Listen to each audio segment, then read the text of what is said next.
நண்பர்களே, கடகராசியை பொறுத்த வரைக்கும் சந்திரனால் ஆளப்படுகிற ராசி அப்படின்னு சொல்லுவாங்க. இந்த ராசியில் பிறந்தவங்க மனசு, உணர்ச்சி, குடும்பம் இந்த மூணையுமே மையமாக வச்சு தான் இவங்க வந்து வாழ்வாங்க. இவங்களோட வாழ்க்கையில் பெரும்பாலும் உணர்ச்சிகளும் உறவுகளும் சுற்றி நடக்கும். இந்த ராசியை பொறுத்த வரைக்கும் நன்மைகளும் உண்டு, பல தீமைகளும் உண்டு. கல்வி சம்மந்தப்பட்ட விஷயத்துலையும் சரி, இவங்களோட வாழ்க்கை சம்மந்தப்பட்ட விஷயத்துலையும் சரி, பணம் சம்பாதிக்கக்கூடிய தொழில்களையும் சரி, நிறைய கஷ்டப்பட்டு தான் முன்னேறுவாங்க. இதில் முக்கியமானது குடும்ப வாழ்க்கை. குடும்ப வாழ்க்கையில் நீங்கள் படாத கஷ்டமே கிடையாது. நீங்கள் அணுகாத துரோகங்களே கிடையாது. நிறைய பேர் உங்களை வந்து ஏமாற்றிட்டு போயிருப்பான். எக்கச்சக்கமாக வந்து ஏமாற்றிருப்பான். வாழ்க்கை, குணாதிசயம், இந்த எதிர்காலம் இது எல்லாமே இப்போ நான் உங்களுக்கு என்ன ஏது அப்படிங்கிற தெளிவாக ஓப்பனாக சொல்கிறேன். இந்த ராசிக்காரர்களை பொறுத்த வரைக்கும் சந்திரனால் ஆளப்பட்டாலும் சந்திரன் எப்போது வந்து நீச்சப்படுகிறார்களோ அப்போது வந்து உங்களுக்கான பிரச்சனைகள் வந்து போயிருக்கும். ஸோ இனி வரக்கூடிய காலகட்டத்தில் எப்படி இருக்கும் சார்? பழசெல்லாம் தெரியுது சார், கஷ்டம்லாம் பட்டது தான், என்றைக்கு நல்லது நடக்கும், பழசை பேசி என்றைக்கு தான் இது பண்ணுவீங்க, புதுசாக சொல்லுங்கள் அப்படிங்கிறவங்களுக்கு இனி வரக்கூடிய நாட்களை உங்களுக்கு சொல்கிறேன். நீங்கள் எந்தெந்த விஷயத்தில் உங்களோட கேரக்டரிஸ்டிக்ஸ் எப்படி இருக்கும்போது குணாதிசயமானது உங்களது எப்படி வந்து உங்களுடைய வாழ்க்கை வடிவமைப்பது அப்படிங்கிறது எல்லாத்தையுமே நான் சொல்கிறேன், கேட்டுக்கோங்க. ரொம்ப சென்சிட்டிவான சில விஷயங்கள் என்ன அப்படின்னா, நீங்கள் ரொம்ப சென்சிட்டிவான ஆள், அதுதான் ஃபஸ்ட்டு. மற்றும் எமோஷனான ஆள், பிறர் உணர்ச்சியை எளிதில் புரிந்து கொள்ளக்கூடியவங்க. பிறரோட உணர்ச்சியை ரொம்ப எளிதில் புரிந்து கொள்ளக்கூடிய ஒரு நபர்களில் நீங்களும் ஒருவர். குடும்பத்தை மிகவும் முக்கியமாக வந்து கருதுபவர்கள், ரொம்ப முக்கியமாக கருதுவீங்க. எந்த பிரச்சனையும் இல்லாமல் லைஃப் வந்து முன்னேற்றி கொண்டு வரத்தில் உங்களுக்கு ரொம்ப ஒரு ஆர்வம் அதிகம். ஆனால் என்ன பண்ணுறது, பிரச்சனை உங்களை துரத்திட்டே இருந்திருக்கு. நிறைய விஷயங்களில் வந்து நீங்கள் நினச்ச மாதிரி நடக்க முடியாத அளவுக்கு உங்களை வந்து கஷ்டப்படுத்தியிருக்கு. இந்த ராசிக்காரர்கள் வெளியில் அமைதியாக இருப்பாங்க, ஆனால் உள்ளுக்குள்ளே பல விஷயங்களில் வைத்துக்கொள்வாங்க. உங்கள்கிட்ட இருக்கிற ஒரு நல்ல குணமே அதுதான். வெளியே வந்து யாருக்கிட்டையும் உங்களுடைய கஷ்டங்களை சொல்லி நீங்கள் வந்து ஃபீல் பண்ணிகிட்டு இருக்க மாட்டீங்க. நிறைய கோயில்களில் போனால் உங்களுக்கு தானாக கண்ணு தண்ணி வந்துடும்.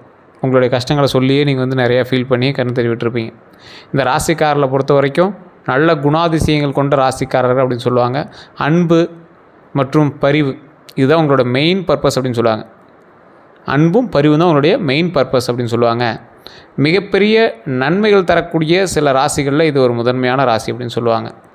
பொறுமை ரொம்ப முக்கியம். பாதுகாப்பு மனப்பான்மை, ப்ரொடெக்டிவ் நேச்சர் அப்படின்னு சொல்லுவாங்க. அது ரொம்ப ரொம்ப ரொம்ப ரொம்ப முக்கியம்.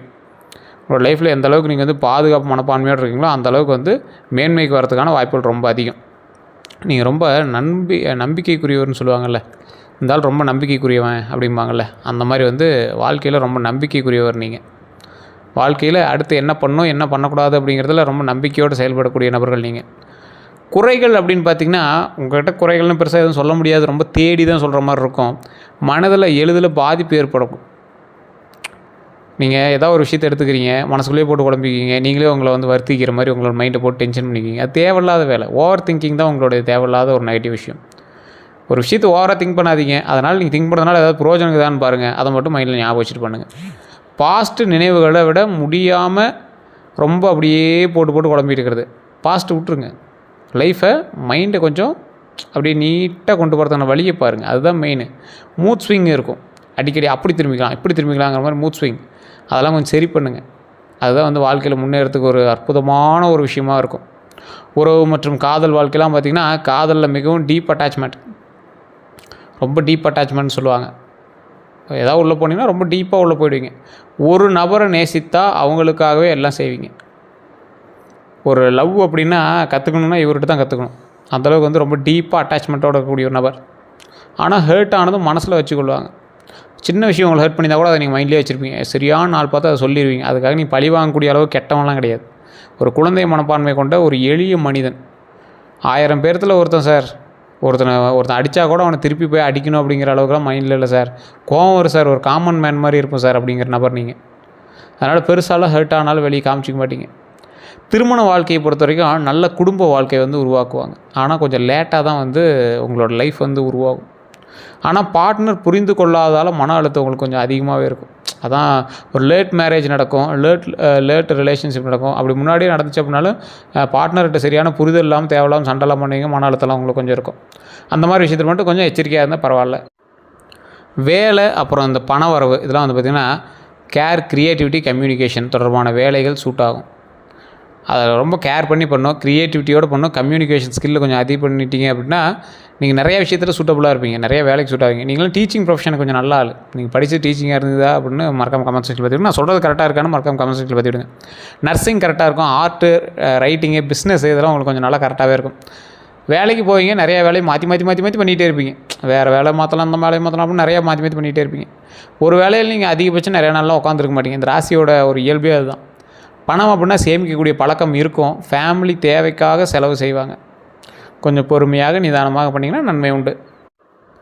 அதே போல் இந்த ராசிக்காரர்கள் ஃபேமிலி செலவு வந்து செய்கிறாங்க அப்படின்னா ஃபேமிலியில் உங்கள்கிட்ட தான் அமௌண்ட் வாங்கி நிறைய பேர் செலவு பண்ணுவாங்க. அதன் மூலமாக அவங்களும் முன்னேறுவாங்க. உங்களுக்கு ஒரு வகையில் பாசிட்டிவாக தான் இருக்கும், பரவாயில்லையாக தான் இருக்கும். வாழ்க்கையில் கட்டாயம் நடக்கும் அப்படிங்கிற முக்கியமான விஷயங்கள் என்ன அப்படின்னா, கடகராசிக்காரர்களுக்கு ஒரு எமோஷன் பிரேக் பாயிண்ட் இருக்கும். வாழ்க்கையில் ஒரு கட்டத்தில் மனதளவில் பெரிய பாதிப்பு உண்டு. அது அவர்களை மாற்றக்கூடிய டேர்னிங் பாயிண்ட் ஆகும். டக்குன்னு டேர்ன் ஆகும். அது அப்படியே மிகப்பெரிய ஒரு ப்ளஸ் பாயிண்ட்டாகவும் மாறலாம். அது உங்களுடைய தசாபுத்தி பொறுத்து இருக்குது, உங்களுடைய கிரகநிலை மாற்றத்தை பொறுத்து இருக்குது. ஸோ உங்களுடைய எமோஷனல் பாயிண்ட் எப்படி இருக்குன்னு பாருங்கள். அது எந்த அளவுக்கு வந்து உங்களை முன்னேற்றி கொண்டு வந்திருக்கு அப்படின்னு பாருங்கள். கோவப்படுறீங்க அப்படின்னா அது உங்களோட பேரை கெடுத்துறதுக்கான வாய்ப்புகளும் இருக்குது. சமீபத்தில் சின்ன சின்ன விஷயங்களாலும் உங்களை பேர் கெட்டிருக்கும். அது இந்த 3 வருட காலகட்டங்களாக கூட இருக்கலாம். அது வேறு ஒருத்தர்னால நீங்கள் ஹெல்ப்புக்காக போய் தேவையில்லாமல் நீங்கள் வந்து பேசி சண்டை போட்டு அந்த மாதிரி சில விஷயங்களால வாழ்க்கையில் ஒரு கட்டத்தில் மனதளவில் பெரிய பாதிப்புலாம் ஏற்பட்டு அது வந்து ஒரு டேர்னிங் பாயிண்ட்டாக உங்களுக்கு வந்து அமைஞ்சிருக்கும். குடும்ப பொறுப்பு சீக்கிரம் உங்களுக்கு வருங்க. இளம் வயதிலேயே ரெஸ்பான்சிபிலிட்டி எடுத்துக்குவீங்க. இதை நாம் தான் பண்ணணும், இதை கரெக்டாக பண்ணால் நம்மளுக்கு நல்லது நடக்கும், ஃபேமிலியே நல்லா பார்த்துக்கலாம் அப்படிங்கிற மாதிரி நிறைய ரெஸ்பான்சிபிலிட்டி வந்து உங்களுக்கு அதிகமாக இருக்கும். நம்பியவர்களால் மனவேதனை வந்து கண்டிப்பாக உங்களுக்கு உண்டு. அதுக்கு முன்னாடி கண்டிப்பாக நம்பியவங்களால் மனவேதனைப்பட்டிருப்பீங்க. க்ளோஸ் சர்க்கிள்லேருந்து ஹர்ட் ஆக வாய்ப்பு அதிகம். தேவையில்லாமல் கோவப்பட்டிருப்பீங்க, தேவையில்லாமல் ஹர்ட் ஆகிருப்பீங்க. இந்த மாதிரி நிறைய விஷயங்கள் உண்டு. ஸோ அந்த மாதிரி விஷயத்தெல்லாம் கொஞ்சம் கவனமாக இருந்துக்கோங்க. திடீர் வளர்ச்சி ஸ்லோவாக இருந்தாலும் ஒரு கட்டத்தில் சடன் க்ரோத் உண்டு. சடன் க்ரோத்னால் எந்த மாதிரி இருக்கும்? டக்குன்னு அப்படி வளர்ந்து வருது, டக்குன்னு ஒரு பெரிய ஆளாக வருது. இந்த மாதிரி விஷயங்களில் சடன் க்ரோத் உண்டு. தமிழ் வருட பிறப்பு சித்திரை மாதம் பிறந்துச்சு. சித்திரை மாதம் பிறந்ததுலேருந்து நிறைய பேர் சித்திரை மாதத்துக்கான பலன்களும் கேட்குறீங்க. சரி, இனி வரக்கூடிய காலகட்டங்கள் எப்படி இருக்க போகுது? தமிழ் வருடங்கள் மட்டும் இல்லை, மே மாதமாக இருந்தாலும் சரி, எப்படியா இருந்தாலும் சரி, அதில் எப்படி இருக்க போகுது? சித்திரை மாத பலன்கள் எப்படி இருக்க போகுது? சித்திரை மாதம் தொடங்குறதுக்கு ஒரு புதிய வருடம். கடகராசிக்கு மனநிலை வந்து ஒரு புதிய தொடக்கமாக இருக்கும். உங்களோட மனநிலையை வச்சு தான் அடுத்து நீங்கள் என்ன ஸ்டெப் எடுக்க போகிறீங்க அப்படிங்கிறதே இருக்குது. பழைய நினைவுகள் ஸ்லோவாக குறையும். கொஞ்சம் கொஞ்சமாக நிதானமாக அப்படி அப்படியே பழைய நினைவுகள்லாம் மறந்து மனநிலை வந்து சரி பண்ணிவிட்டு புதிய தொடக்கத்தை நோக்கி நீங்கள் வந்து பிரயாணம் பண்ணுவீங்க. முக்கியமான பலன்கள் அப்படின்னு பார்த்துட்டா குடும்பத்தில் நல்ல மாற்றம் உண்டுங்க. குடும்பத்தில் நல்ல மாற்றங்கிறது எதை பொறுத்து? ஏற்கனவே சண்டை போட்டுருந்தீங்க சரியாகுவாங்க. தேவையில்லாத பிரச்சனைகள்லாம் அப்படியே கொஞ்சம் கொஞ்சமாக சரியாகும். நம்பிக்கை உங்கள் மேலே வர ஆரம்பிக்கும். நம்பிக்கை உங்கள் மேலே ஒரு 4 பேர் வச்சுட்டாவே நீங்கள் என்ன பண்ணுவீங்க? அடுத்தடுத்து அப்படியே மேலே வரதுக்கான வாய்ப்புகள், வழிகள் எல்லாத்தையும் தேட ஆரம்பிப்பீங்க. கடன் பிரச்சனையெல்லாம் அப்படியே சால்வ் பண்ணிகிட்டே வருவீங்க. நகை வாங்குவீங்க. அந்த மாதிரி ஒரு முக்கியமான சில பாயிண்ட்ஸ் எல்லாமே நீங்கள் பண்ண ஆரம்பிப்பீங்க. வேலை வாய்ப்பு அல்லது முன்னேற்றம் கொஞ்சம் அதிகரிக்கக்கூடிய ஒரு காலகட்டம். புதிய உறவுகள் உருவாகும். அப்படின்னா என்ன? ஒன்றே கல்யாணம் ஆகும், இல்லைனா குழந்தை பிறக்கும். ஸோ இதுதான் புதிய உறவு. இல்லைனா காதல் வாய்ப்படுவீங்க. ஸோ இந்த மாதிரி புதிய உறவுகள். அப்படி இல்லையா, தொழிலில் உங்களுக்கான ஒரு நபரை வந்து நீங்கள் தேர்ந்தெடுத்து அவங்களோட பார்ட்னர்ஷிப்பாக நீங்கள் வந்து தொழில் பண்ணுறதுக்கான வாய்ப்புகள் கொஞ்சம் அதிகம். அதே மாதிரி நீங்கள் கவனமாக இருக்கிறது எமோஷன் டெசிஷன் தான் அவாய்ட் பண்ணுங்கள். என்ன சார் எமோஷனல் டெசிஷன்? கோபமாக இருப்பீங்க, அந்த இடத்துல ஒரு பாயிண்ட் எடுப்பீங்க. அதெல்லாம் தேவையில்லாதது. கோபமாக இருக்கும்போது நீங்கள் செய்யக்கூடிய ஒவ்வொரு விஷயமும் உங்களுக்கு டைவர்ட் பண்ணியிருக்கு. அதனால் உங்களுக்கு பெரிய பாசிட்டிவ் பாயிண்ட்ஸ்லாம் நடந்ததில்லைன்னு உங்களுக்கு நல்லாவே தெரியும். அதனால் அந்த மாதிரி விஷயத்தில் மட்டும் கொஞ்சம் கவனமாக இருங்க. ஒரு கோவப்படுறீங்களா, அமைதியாக உட்காருங்க, கொஞ்ச நேரம் தூங்கி எழுந்திரிங்க, இல்லையா ஏதாவது ஒரு ரீல்ஸ் பாருங்கள், டென்ஷன் ஆகாதீங்க, மைண்டு கொஞ்சம் ரிலாக்ஸாக வச்சுக்கோங்க. ஆன்மீக பயணம் போயிட்டு வாங்க, ரொம்ப நல்லது. அந்த மாதிரி விஷயங்கள் மட்டும் கவனமாக இருங்க. அதே மாதிரி ஹெல்த்தை கவனிக்கணும். ஹெல்த்தை வந்து ரொம்ப உன்னிப்பாக கவனிக்கக்கூடிய விஷயமா இருக்கணும். ஹெல்த் ரொம்ப கவனிக்கணும். அதுதான் வந்து உங்களுக்கு மிகப்பெரிய ஒரு ப்ளஸ் பாயிண்ட் அப்படின்னு சொல்லலாம். அதுதான் உங்களுக்கு மிகப்பெரிய ட்ராபேக் அப்படின்னு சொல்லலாம். ஹெல்த்தை ரொம்ப கவனிங்க. தலைமுடியும் பல்லும் தோலும் உங்களுக்கு வந்து கொஞ்சம் பிரச்சனை கொடுத்துட்டே இருக்கும். தலைமுடி அப்படின்னா முடி கொட்டுறதோ அல்லது வேறு ஏதோ ஒரு இஷ்யூஸ் இருக்கும். இல்லை வெள்ளை முடி, இளம் வயசுலேயே வெள்ளை முடி வந்துடும். அப்படி இல்லையா, கடகராசிக்கு தோல் சம்மந்தப்பட்ட விஷயங்கள் ரொம்ப இதாக இருக்கும். பல் எவரு சம்மந்தப்பட்ட விஷயங்கள் ரொம்ப வீக்காக இருக்கும். இது வந்து கடகராசிக்கே உண்டான ஒரு குணாதிசயம், அவங்களுக்கு உண்டான ஒரு மேனரிசம் அப்படின்னு சொல்லலாம். இந்த ராசிக்காரர்களுக்கு இப்படி தான் எல்லா விஷயங்களுமே இருக்கும். போக போக ஒவ்வொரு விஷயங்களாக சரியாகும். சித்திரை மாதம் முதல் வரக்கூடிய காலகட்ட பலன் அப்படின்னா, மாதம் முதல்ல, அதாவது முதல் 3 மாதங்களில் மன அழுத்தம் கொஞ்சம் இருக்கும். வேலை ஸ்லோவாக நடக்கும். பேஷன்ஸ் தேவை. இந்த 3 மாதங்கள் சித்திரை மாதத்துலேருந்து பார்த்திங்க அப்படின்னா அந்த வருஷத்தில் முதல் 3 மாதங்கள் ரொம்ப கொஞ்சம் பார்த்தே இருக்க வேண்டிய ஒரு தருணமாகவும் இருக்குதுங்க. மன அழுத்தம் கொஞ்சம் இருக்கும். வேலை ஸ்லோவாக நடந்தாலும் பேஷன்ஸ் தேவை அப்படிங்கிறது முக்கியமாக மைண்டில் ஞாபகம் வச்சுக்கிட்டே ஆகணும். அடுத்த 3 மாதங்கள் நல்ல மாற்றங்களுக்கான மாதங்களாக இருக்கும். பண வரவு அதிகரிக்கக்கூடிய மாதங்களாக இருக்கும். கான்ஃபிடென்ஸ் உயரக்கூடிய ஒரு மாதமாக இருக்கும். நல்ல ஒரு முன்னேற்றம் தான், ஒன்றும் பெரிய பிரச்சனைலாம் இல்லை. நல்ல முன்னேற்றம் தான், நல்ல மாற்றங்கள் தான், பண வரவும் அதிகரிக்கக்கூடிய காலகட்டங்கள் தான். அதனால் பயந்துக்க தேவையில்லை. ஆண்டோட நடுப்பகுதியில் ஆண்டோட நடுப்பகுதியை பொறுத்த வரைக்கும் வாழ்க்கையில் முக்கிய முடிவு எடுக்கக்கூடிய தருணம். வீடு வேலை மாற்றக்கூடிய வாய்ப்பு உண்டு. நீங்கள் ஏற்கனவே வச்சுருந்த வீட்டிலேருந்து ஏதாவது ஒரு பொசிஷனோ இல்லை ஆல்ட்ரேஷனாவது பண்ணுவீங்க. இல்லை மேல் ரூமு கீழ் ரூமு பக்கத்து ரூமுக்கு ஏதாவது மாற்றுறது, இல்லை ஏதாவது புதிய வீட்டுக்கு ஏதாவது போய்ட்டுறது, இல்லை வாடகை வீட்டுக்கு போய்ட்டுறது, இந்த மாதிரி விஷயங்கள் இருக்கும். வேலை மாற்றம் அப்படின்னா வேலையில் பொசிஷன் ஏறினாலும் அது வேலை மாற்றம் தான். வேலை செய்யக்கூடிய இடத்த மாற்றினாலும் வேலை மாற்றம் தான். வேலையவே அதில் ஏதாவது ஒரு ஆல்ட்ரேஷன் பண்ணாலும் வேலை மாற்றம் தான். இந்த மாதிரி விஷயங்கள் நடுப்பகுதியில் நடக்கும். கிட்டத்தட்ட 6 மாதம் இருக்குது, டைம் இருக்கு, ஒன்றும் பிரச்சனைலாம் கிடையாது. அதெல்லாம் ஓகே சார். அடுத்த 12 நாட்கள் இப்போ எப்படி சார் இருக்குது அதை சொல்லுங்கள் சார். ஃபஸ்ட்டு 3 நாள் மனசு ஹெவியாக இருக்கும். என்னன்னே தெரில சார், மைண்ட் ஒரு மாதிரி டார்க்காக இருக்குது, கொஞ்சம் ஹெவியாக இருக்குது, நினச்ச மாதிரி நான் அமௌண்ட் வரல, பணம் வரல, கொஞ்சம் மனசு கஷ்டமாக இருக்குது அப்படிங்கிற மாதிரி சின்ன சின்ன விஷயங்கள் கொஞ்சம் நிறைவு இல்லாமல் இருக்கும். பழைய நினைவுகள் வரும். ஏதோ ஒரு பாஸ்ட் வந்து உங்களை வந்து அப்படியே கொஞ்சம் டைவர்ட் பண்ணிகிட்டே இருக்கும். அதெல்லாம் கொஞ்சம் எச்சரிக்கையாக இருக்க வேண்டிய ஒரு தருணமாக இருக்கும். நல்ல செய்தி வருங்க. ஒரு 4 நாள், ஒரு 3 நாள் கழிச்சு, ஒரு 4 நாள் கழிச்சுலாம் நல்ல செய்தி உண்டு, ஃபேமிலி சப்போர்ட் உண்டு. அது வந்து உங்களை அப்படியே மைண்டை கொஞ்சம் சரி பண்ண ஆரம்பிக்கும். அதுக்கப்புறம் அந்த 6 நாள் கழிச்சு 7லேருந்து ஒரு 9வது நாள் வரைக்கும் பண வரவு அல்லது கிஃப்ட்டு உங்களுக்கு வரும். பரவாயில்ல சார், இந்த கிஃப்ட்டு கொஞ்சம் பரவாயில்லையா இருக்குது, இந்த பண வரவுனால கொஞ்சம் பாசிட்டிவாக இருக்குது, பரவாயில்ல. ரொம்ப நாளாக லேண்ட் ஒன்று விற்காமல் இருந்துச்சு, அந்த லேண்டு வந்து விற்றுச்சு, அதனால் கொஞ்சம் கமிஷன்ஸ் கிடச்சிது, இல்லை அந்த லேண்டு மூலமாக லாபம் கிடச்சிது, இல்லை ரொம்ப நாளாக ஒரு வண்டி இதாக இருந்தது, அதன் மூலமாக ஒரு லாபம் கிடச்சிது, ஒரு பெண்டிங் கிடந்த ஒரு விஷயத்தை கம்ப்ளீட் ஆச்சு, அதனால் கொஞ்சம் மன நிறைவு. அதே மாதிரி மனநிலையில் இம்ப்ரூவ்மெண்ட்டு, இதெல்லாம் வந்து அந்த டைமில் நடக்கும். மனநிலையில் இம்ப்ரூவ்மெண்ட்டுங்கிறது நல்ல ஒரு ப்ளஸ் பாயிண்ட் தானே. அதே மாதிரி நாள் 10லேருந்து 12க்குள்ளே முக்கியமான முடிவு எடுப்பீங்க. ஒரு பெரிய தொடக்கம். என்ன முக்கியமான முடிவு? வாழ்க்கையில் முன்னேறுவதற்கான ஒரு முக்கியமான முடிவு அந்த நாள். ஒரு புதிய தொடக்கமும் உண்டு. புதிய தொடக்கம்னா எதை நோக்கி புதிய தொடக்கமாக இருக்கும்? உங்களுடைய வாழ்க்கையில் அடுத்த ஸ்டெப் எப்படி இருக்கும் அப்படிங்கிறத நோக்கி ஒரு புதிய தொடக்கமாக இருக்கும். அது உங்களுக்கு ப்ளஸ்ஸாகவும் அமையலாம், இல்லை அது கொஞ்சம் ஒரு அளவுக்கு உங்களை டைவர்ட் பண்ணுற மாதிரி இருக்கலாம். அதை எப்படி சார் நம்ம தெரிஞ்சுக்கிறது அப்படின்னா, நம்மளோட சேனல் ஃபாலோ பண்ணிட்டு பார்க்க ஆரம்பிச்சிக்கலாம். அதில் நம்ம அப்பப்போ சொல்லிட்டே வந்துட்டு தான் இருக்கோம். உங்களுடைய மேனுவல் புக்குன்னு ஒன்று இருக்குதுங்க. என்னது? உங்களுடைய ஜாதகம். எந்த நாளில் பிறந்தீங்க, எந்த தேதியில் பிறந்தீங்க, எந்த ஊரில் பிறந்தீங்க, அதுதான் உங்களுக்கு மெயின். அதை மட்டும் வச்சு உங்களோட ஜாதகத்தை கணிச்சோம் அப்படின்னா, எந்த நாளில் பிறந்தீங்க அப்படிங்கிறத வச்சு உங்களுடைய ராசி நட்சத்திரம் இதெல்லாம் வந்துடும். எந்த டைமு எந்த இடத்துல பிறந்தீங்கிறத வச்சு உங்களோட லக்கினம், உங்களுடைய ஆக்சிஸ் வச்சு லக்கினம் வந்து கண்டுபிடிச்சிடலாம். அப்போ இது எல்லாத்தையும் வச்சு உங்களுடைய கட்டங்கள் அமைக்கும் போது தசாபுத்தி எப்படி வருது, தசாபுத்தி எந்த நாள்லேருந்து எந்த நாளுக்குள்ளே உங்களுக்கு வந்து மாறுது, அதை வச்சு உங்களுடைய ஓவரால் ஜாதகத்தை கணிச்சிடலாம். அதை வச்சு தான் அடுத்து எப்படி நடக்க போகுது, இந்த தொடக்கம் உங்களுக்கு பாசிட்டிவாக இருக்குமா நெகட்டிவாக இருக்குமா அப்படிங்கிற மாதிரி இருக்கும். நிறையா பேருக்கு தெரியும், ஒரு டைமு ஒரு லைஃப்பில் ஒரு குரு வந்துட்டாலோ சுக்கிரன் வந்துட்டாலோ சூப்பர் அப்படிங்கிற மாதிரி இருப்பாங்க. அது சுக்கிரன் வந்துட்டா சூப்பர், அது நல்லதில் இருக்கால் எப்படி இருக்குது, பாசிட்டிவாக இருக்கால் எப்படி இருக்குது அப்படிங்கிறத நம்ம தெரிஞ்சுக்கணும்.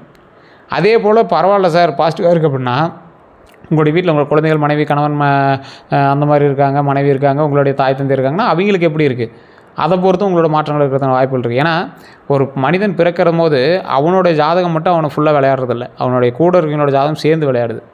ஸோ அப்போ உங்களுக்கு கொடுக்க வந்தால் அதை தடுக்கக்கூடாது, அதுவும் சேர்ந்து கொடுக்க வரணும். அப்போ தான் வந்து நன்மைகளை வந்து வாங்க முடியும். அதே போல் இந்த ராசிக்காரர்கள் தனிப்படையான ஜாதகம் பார்க்கணும் அப்படிங்கிறவங்க உங்களுடைய பிறந்த நேரம், பிறந்த ஊர், பிறந்த தேதி எடுத்துகிட்டு கீழே ஒரு நம்பர் இருக்குது பார்த்தீங்கன்னா, அந்த நம்பருக்கு ஃபோன் பண்ணுங்கள். ஃபோன் மூலமாக நீங்கள் பேசி தெரிஞ்சிக்கலாம், ஒன்றும் பெரிய இதெல்லாம் கிடையாது. அப்பாயின்மெண்ட் பேஸில் தான் ஜோதிடம் பார்ப்பாங்க. ஒரு விஐபி ஜோதிடர் தான். ஸோ அதுக்கு தகுந்த மாதிரி தான் ஃபீஸஸ் எல்லாமே இருக்கும். உங்களுக்கு வாய்ப்பு இருக்குது, இல்லை ஓகே சார் அப்படிங்கிறவங்க மட்டும் பண்ணுங்கள். ஏன்னா இவர் வந்து சும்மா நார்மலாக ஒரு பேசிக்கு சொல்லிட்டு போகிறவங்களாம் கிடையாது. கிட்டத்தட்ட 200க்கும் மேற்பட்ட ஜோதிடர்களுக்கு ஆசான். நீங்கள் பேசுனீங்கன்னா உங்களுக்கே தெரிய ஆரம்பிக்கும். 200 ஜோதிடர்களுக்கு ஆசான், கிட்டத்தட்ட 200 ஜோதிடர்களுக்கு ஆசான். இன்றைக்கி அவர் வந்து நிறைய பேருக்கு வந்து பாடம் கற்பித்து கொடுத்துட்ருக்காரு, ஜோதிடம் கற்றுக் கொடுத்துட்ருக்காரு. 5 லாங்குவேஜில் ஜோதிடம் பார்க்கக்கூடியவர், பிரபலமான ஆக்டர். இன்றைக்கி ஒரு அரசியல் பிரமுகரும் கூட, அவர்களுக்கும் நிறையா பேருக்கு வந்து ஜோதிடம் பார்க்கக்கூடியவர்கள் இவரும் ஒருத்தர்.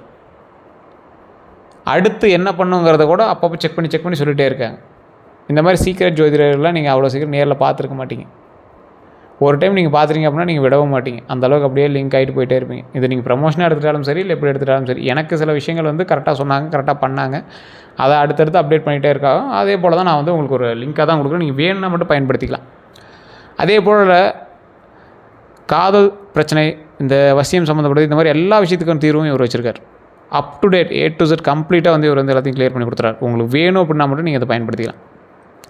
அதே மாதிரி நிறைய பேர் நம்ம சேனலில் ஃபாலோ பண்ணாமல் பார்த்துருக்கீங்க, சப்ஸ்கிரைப் பண்ணாமல் பார்த்துருக்கீங்க. எங்கெல்லாம் ஃபாலோ பண்ணி சப்ஸ்கிரைப் பண்ணிட்டு பக்கத்தில் பெல் பட்டன் ப்ரெஸ் பண்ணி ஆல் அப்படின்னு கிளிக் பண்ணிக்கோங்க. நிறைய ராசிக்காரர்களில் கவனிக்க வேண்டிய சில விஷயங்களில் இந்த ராசிக்காரர்கள் கவனிக்க வேண்டிய ஒரு முக்கியமான விஷயம் என்ன தெரியுமா? நீங்கள் எந்த விஷயத்தில் கவனமாக இருக்கணும், எந்த விஷயத்தில் கவனிக்க வேண்டிய விஷயங்கள் அப்படின்னு பார்த்தீங்கன்னா, ஓவர் திங்கிங் கண்டிப்பாக குறையணும். ஓவர் திங்கிங் கண்டிப்பாக குறைக்கணும். அதை மட்டும் மைண்டில் நல்லா ஞாபகம் வச்சுக்கோங்க. பாஸ்ட்டை விடுறதுக்கு கற்றுக்கொள்ளுங்க.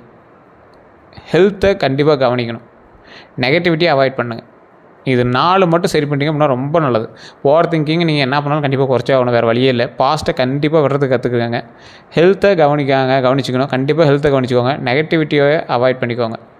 நெகட்டிவிட்டி அவாய்ட் பண்ணிக்க அப்படின்னா மிகப்பெரிய சக்ஸஸ் உண்டு. அது மட்டும் மைண்டில் நல்லா ஞாபகம் வச்சுக்கோங்க. அதிர்ஷ்டத்தை அதிகரிக்க செய்யணும், அதை மட்டும் மைண்டில் நல்லா ஞாபகம் வச்சுக்கோங்க. திங்கட்கிழமை சந்திரன் வழிபாடு கண்டிப்பாக முக்கியம். அம்மன் கோவில் தரிசனம் ரொம்ப முக்கியம். பால் அபிஷேகம், அன்னதானம் கண்டிப்பாக பண்ணுங்கள். இது ரொம்ப நல்லது. திங்கட்கிழமை சந்திரனோட வழிபாடு எப்படி பண்ணோம்? நைட்டு.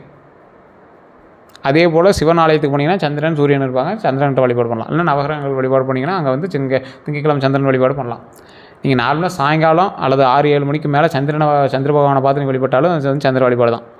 அம்மன் கோயிலில் தரிசனம், எந்த அம்மன் கோயிலாக இருந்தாலும் சரி தரிசனம் செய்தால் ஒரு மிகப்பெரிய நன்மை உண்டு அப்படிங்கிறத ஞாபகம் வச்சுக்கோங்க. பால் அபிஷேகம், எந்த கோயிலில் பால் அபிஷேகம் செஞ்சாலும் ஒரு பாக்கெட் பால் வாங்கி கொடுத்தீங்க அப்படின்னா போதுமானது. அல்லது உங்கள் வீட்டில் மாடு இருக்குது சார், அதை நாங்கள் கொஞ்சம் பால் கொண்டு போய் கொடுக்குறோம் அப்படின்னாலும் ரொம்ப நல்லது. பால் அபிஷேகத்துக்கு பால் உங்கள் கையால் கொடுத்தா ரொம்ப ரொம்ப ரொம்ப ரொம்ப நல்லது. அது மட்டும் மைண்டில் நல்லா ஞாபகம் வச்சுக்கோங்க. அன்னதானம், இந்த அன்னதானம் தான் சார் கடகராசிக்காரர் நிறைய பேர் அதிக செலவு பண்ணி எப்படி சார் அன்னதானம் பண்ணுறது அப்படிங்கிற மாதிரி வச்சுருப்பீங்க. நீங்கள் அதிக செலவுலாம் பண்ணி அன்னதானம் பண்ண அவசியமே கிடையாது. குறிப்பிட்ட அளவு உங்கள்கிட்ட ஒரு 5 பேருக்கு பண்ணுற அளவுக்கு தான் அன்னதானத்துக்கான அமௌண்ட் இருக்குது. பண்ணுங்கள் சார், அதுதான் மிகப்பெரிய லாபமே. ஒரு 5 பேர்த்துக்கு நீங்கள் வந்து தயிர் சாதம், தக்காளி சாதம், லெமன் சாதம் ஏதோ ஒன்று செஞ்சு கொடுக்குறீங்க.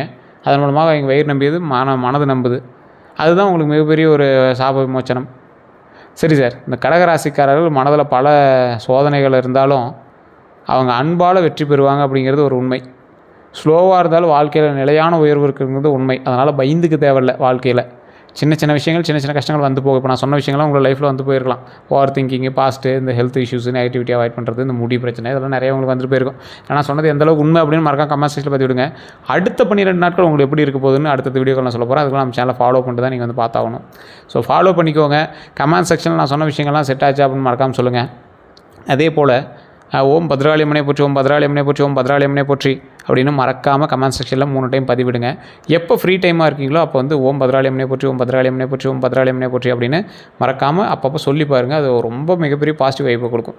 நிறைய பேருக்கு தெரியல. இந்த டைம் நீங்கள் வந்து கண்டிப்பாக தெரிஞ்சுக்கோங்க. இதன் மூலமாக பல நன்மைகள் உண்டு. பத்ராளியம்மன் வந்து மிகப்பெரிய சக்தி வாய்ந்த அம்மன். அதனால் கண்டிப்பாக இதெல்லாம் வழிபட்டிங்க அப்படின்னா ரொம்ப நன்மை உண்டு.